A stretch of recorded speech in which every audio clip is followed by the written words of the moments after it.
Symbols में नज़र भी आती हैं उनकी, जैसे ये eye of Horus symbol, one eye symbol, फिर ये वाला सिंबल बहुत कॉमन है और म्यूज़िक इंडस्ट्री आपके सामने, उसमें ये कितना ज़्यादा कॉमन है, ठीक है ना, ये वाला सिंबल। तो मैं आपको सेटनिज़म को इसलिए बयान करना चाह रहा हूँ, बताना चाह रहा हूँ, क्योंकि इसका भी बहुत गहरा ताल्लुक़ फितना दज्जाल के साथ है।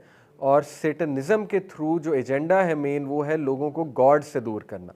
देखिए, जितना वल्नरेबल एक शख्स को बना देंगे, एक यूथ को, कि वो गॉड से दूर हो गया, और गॉड से दूर कैसे होगा? सैटेनिक वैल्यूज़ को फॉलो करके, इमोरलिटी को फॉलो करके। आप मुझे बताएं, जितनी गालियां आजकल मूवीज़ में दी जाती हैं, आज से 20 साल पहले थी। इस पर रिसर्च पेपर्स लिखे हुए हैं लोगों ने कि जितनी गालियां आम हो चुकी हैं मूवीज़ में, वो कभी भी नहीं थी। इवन बॉलीवुड आप इमेजिन भी नहीं कर सकते उसमें गंदी गालियां होंगी। बॉलीवुड की टीवी सीरीज़ में गालियां शुरू हो गई, उनकी मूवीज़ में गालियां शुरू हो गई। गोरे तो पहले से देर थे, लेकिन अब बहुत ज़्यादा एफ वर्ड्स और ये स्लैंग बहुत ज़्यादा शुरू हो गई है।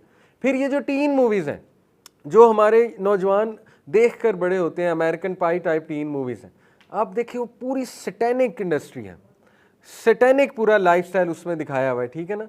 और टीन्स के मॉरल्स को ख़राब किया जाता है। तो जितना आप टीन्स के मॉरल्स को ख़राब करेंगे, ऑब्वियस सी बात है कि दज्जाल के लिए वो बहुत ज़्यादा प्रोन हो जाएगी वो generation, because it's going to be a very weak generation, divide of any morals, any discipline.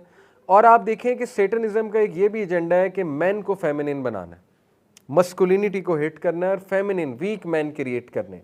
क्योंकि आपको पता है कि मैन जो है उनको अल्लाह ताला ने एक स्ट्रेंथ दी है, और आज आपने देखा है कि अल्लाह माफ़ करे, वेस्ट में तो उन्होंने जो टीन्स के साथ कर दिया ना, जो बॉयज़ के साथ उन्होंने कर दिया, जितना फेमिनिन उन्होंने उन्हें बना दिया, तो दिल भी रोता है देख के। और ये ज़ाहिर दुआ भी करनी चाहिए कि अल्लाह ताला हमारी यूथ को भी बचाए और उनको भी बचाए कि किस तरह से जो है वो ये एजेंडा एक ओवर पावर कर रहा है, अल्लाह माफ़ करे, पूरी दुनिया को। बहरहाल इंशाल्लाह होप है बहुत ज़्यादा, ऑल्दो ये डरने की चीज़ें हैं, क्योंकि आपने अपने बच्चों का सोचना है।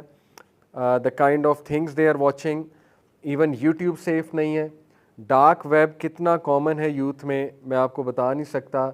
इस पर सबसे ज़्यादा बात अफ़ान कैसर, डॉक्टर अफ़ान नाम है गालिबन, बहुत अच्छे दोस्त भी हैं मेरे, वो बहुत बात करते हैं कि आपके छोटे बच्चे 8 से 14 साल के बच्चे वो डार्क वेब में घुसे हुए हैं, आपको एहसास भी नहीं होगा कि वो डार्क वेब में कैसे घुसे हुए।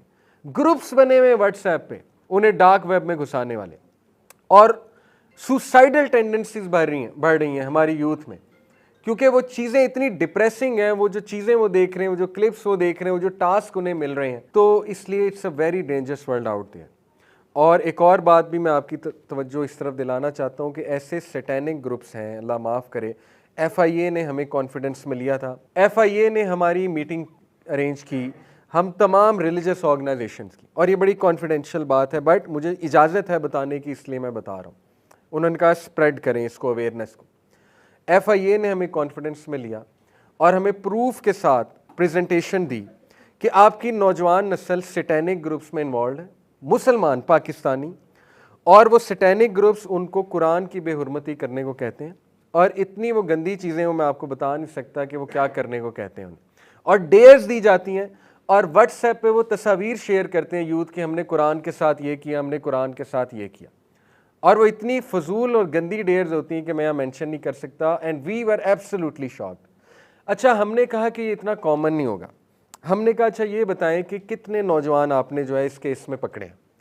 उन्होंने कहा सिर्फ इस मंथ में, ये पिछले साल सितंबर अक्टूबर की बात है, उन्होंने कहा अली भाई सिर्फ इस मंथ में 180 केसेस लाहौर से हमने पकड़े, 180 नौजवान जिन्होंने ये डेयर्स किए, और वो कुरान की बेहुरमती की डेयर्स थी।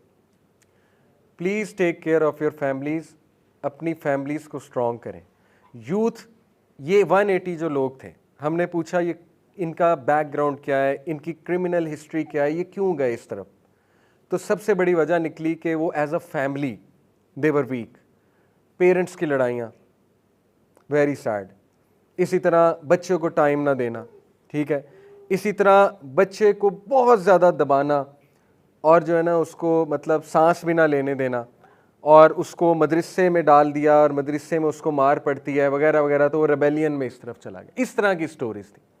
तो देखें, आज आके रिक्वेस्ट मैं ये करूँगा, प्लीज़ अपनी फैमिलीज़ का ख्याल रखें और स्ट्रॉन्ग फैमिली बनाएं। हस्बैंड वाइफ का स्ट्रॉन्ग रिलेशन बहुत ज़रूरी।